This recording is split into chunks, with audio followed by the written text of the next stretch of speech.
വാർത്തകൾ വിശദമായി നോക്കാം. ചങ്ങനാശ്ശേരി മുൻ ആർച്ച് ബിഷപ്പ് ജോസഫ് പൗത്തിൽ കാലം ചെയ്തു. അന്ത്യം ചെത്തിപ്പുഴയിലെ സ്വകാര്യ ആശുപത്രിയിൽ. 92 വയസ്സായിരുന്നു. വിവരങ്ങളുമായി അജി കുഞ്ഞുമോൻ ചേരുന്നു. അജി, സഭയെ ജീവന് തുല്യം സ്നേഹിച്ച ഒരു പിതാവാണ്, ഒരു ഇടയനാണ് ഇപ്പോൾ വിടവാങ്ങുന്നത്. എങ്ങനെയായിരുന്നു അദ്ദേഹത്തിൻ്റെ അന്ത്യം? അദ്ദേഹത്തിൻ്റെ പ്രവർത്തനങ്ങൾ, സഭയോട് ചേർന്നുള്ള അദ്ദേഹത്തിൻ്റെ ജീവിതം എങ്ങനെ വിലയിരുത്തുന്നു?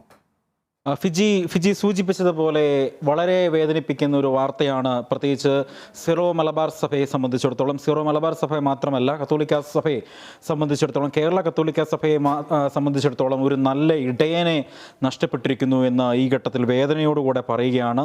ഇന്ന് 1/17 അദ്ദേഹത്തിൻ്റെ അന്ത്യം. ചെത്തിപ്പുഴയിലെ സെൻറ്റ് ജോസഫ് ആശുപത്രിയിലായിരുന്നു അദ്ദേഹത്തിൻ്റെ അന്ത്യം. രാവിലെ 11 മണിക്ക് ഇറക്കിയ മെഡിക്കൽ ബുള്ളറ്റിനിൽ ക്രിട്ടിക്കൽ അദ്ദേഹത്തിൻ്റെ നില വളരെ ഗുരുതരമാണ് എന്ന് മെഡിക്കൽ ബുള്ളറ്റിൻ രാവിലെ 11 മണിക്ക് ഉണ്ടായിരുന്നു. ആ സമയത്തൊക്കെ അദ്ദേഹം രോഗത്തെ അതിജീവിച്ച് വരുമെന്നാണ് പ്രതീക്ഷിച്ചത്. പക്ഷേ മരണം സംഭവിക്കുകയായിരുന്നു. കത്തോലിക്ക സഭയെ സംബന്ധിച്ച്, പ്രത്യേകിച്ച് സാർവത്രിക സഭയെ സംബന്ധിച്ചിടത്തോളം ഒരു നല്ല ഇടയനെ നഷ്ടമായിരിക്കുന്നു എന്ന് വേണമെങ്കിൽ പറയാം. അദ്ദേഹത്തിൻ്റെ ഒരു ജീവിത ചരിത്രം ഇങ്ങനെയായിരുന്നു. കാഞ്ഞിരപ്പള്ളി രൂപതയിലെ പ്രഥമ മെത്രാനായിരുന്നു അദ്ദേഹം.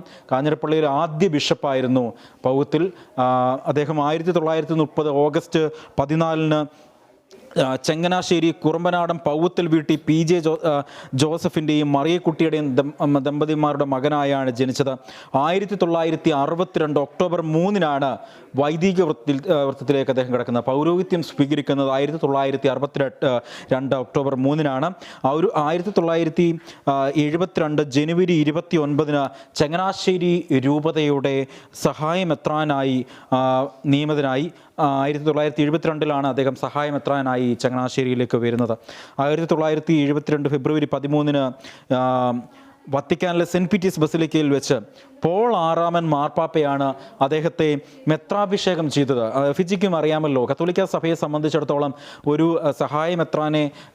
മെത്രാനായി വാഴിക്കുന്നത്, അഭിഷേകം ചെയ്യുന്നത് ആ രൂപതയിലെ ആർച്ച് ബിഷപ്പ് അല്ലെങ്കിൽ ആ രൂപതയുടെ തലവൻ ആയിരിക്കും അദ്ദേഹത്തെ വാഴിക്കുന്നത്. പക്ഷേ മാർ പൗത്തിലിൻ്റെ കാര്യത്തിൽ എടുക്കുകയാണെങ്കിൽ, പൗത്തിലിന് കിട്ടിയ ഏറ്റവും വലിയ സൗഭാഗ്യങ്ങളിൽ ഒന്നായിരുന്നു ഈ സെൻറ്റ് പീറ്റേഴ്സ് ബസിലിക്കയിൽ വെച്ച് പോൾ 6 മാർപ്പാപ്പയുടെ കൈകാൽ, അതായത് പത്രോസിൻ്റെ പിൻഗാമിയുടെ കയ്യിൽ നിന്ന് നേരിട്ട് മെത്രാഭിഷേക പട്ടം ലഭിച്ചത് അദ്ദേഹത്തിനാണ്. അത് എടുത്തു പറയേണ്ട അജി, അത് വളരെ പ്രധാനപ്പെട്ട ഒരു കാര്യമാണ് അജി സൂചിപ്പിച്ചത്.